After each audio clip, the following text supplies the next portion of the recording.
Deal ଏହା ପଛରେ କିଛି ରହସ୍ୟ ନାହିଁ ତ? ନବୀନ ପଟ୍ଟନାୟକ ଚାପରେ ନାହାନ୍ତି ତ? ଏଇଭଳି ପ୍ରଶ୍ନ କୌଣସି ସାଧାରଣ ଲୋକ ଉଠେଇ ନାହାନ୍ତି, କୌଣସି ଗଣମାଧ୍ୟମ ଉଠେଇ ନଥିଲା, ବରଂ ଏଇ କଥାଟି ଉଠେଇଛନ୍ତି ବିଜୁ जनता दलर वरिष्ठ नेता माने। नमस्कार, न्यूज वेब ओडिशा को स्वागत। मो सहित अच्छा वरिष्ठ सांबादिक रामचंडी प्रसाद रणसिंह। राज्यसभा विजु जनता दलर स्टाण्ड हठात बदलिबा एवं वर्तमान बीजेडी भितर गोटे कंपन सृष्टि होगा, याकु नहीं आपण किभଳି भाବରେ देखुचंती? विजु जनता दल रे एबे वाकफ कंपन सृष्टि हिच आज्ञा जो कंपन प्रभाव आपण गतकाली शंख भवन रे भी अनुभूत होइथिला।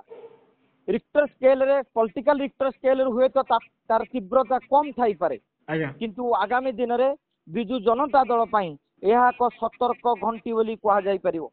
आपण देखिबे बद्रीनारायण पात्र कथा कहतु, प्रसन्न आचार्य कथा कहतु, शशिभूषण बेहरा कथा कहतु, जो ढंग रे काली से माने अटैक करथिले, एमेति की प्रश्न पड़िथिले यह पछरे किछि डील हेइनी तो, एवं डील यह पछरे किछि रहस्य नाही तो, नवीन पट्टनायक चापरे नाहांती तो? एई भली प्रश्न कौनसी साधारण लोक उठे नाहांती, कौनसी गणमाध्यम उठे नथिला, बरं एई कथाटी उठेइछंती बिजु जनता दलर वरिष्ठ नेता माने। काहेकि ना बिजु जनता दलर वरिष्ठ नेता मानक कहिबा कथा हेउछि जे राज्यसभा सांसद मुन्ना खांकर आयोजित इफ्तार पार्टी रे नवीन बाबू जोग दैथिले।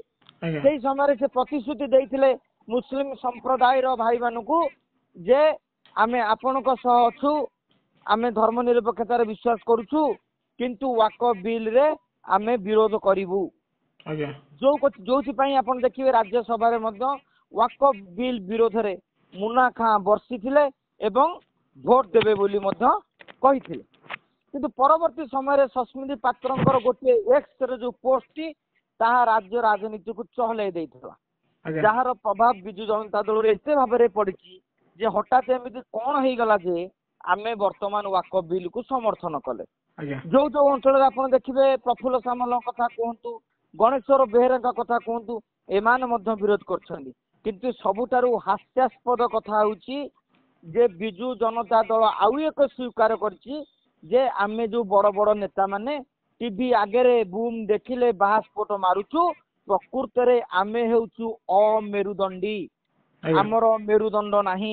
शंख भवन आगे आमे गर्जन करिथिलु, नवीन पट्टनायक को पचारियु बोली कहउथलु, बीजेडी सभापति केउ परिस्थिति रे बदली गले, दलर निष्पत्ति काहे बदलिला, यार प्रभाव किभଳି साधारण लोक पाखे नकारात्मक वार्ता दैछि आमे एकथा कहियु बोली कहिथिले।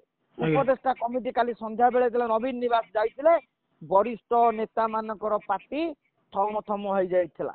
नवीन को नादी आखि डर रे पार्टी खोली नथिला, बोध हुए सेठारे पांड्यान मध्य उपस्थित थिले, जोथि पई तांको डर रे मध्य समस्त नीरव रहिया को बाध्य होइथिले।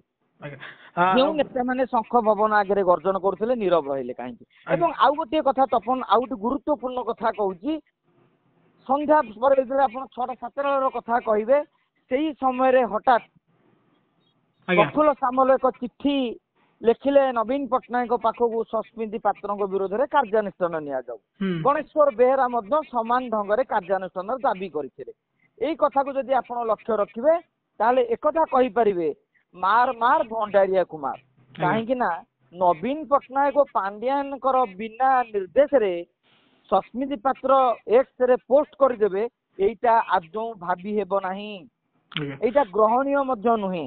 अर्थात आमे नवीन पांड्यान को न कही तांकर भूलटा को न चेतई सस्मिति पात्रों विरोध में एक्शन ना जो बिजु जनता दल लोक कहते नेता माने कहते, एथिरु दल भितर सबु किछि ठीक चली नाही, गुमुरी गुमुरी असंतोष कुहुलुची। आगामी दिन में यह एक विस्फोरक रूप नब।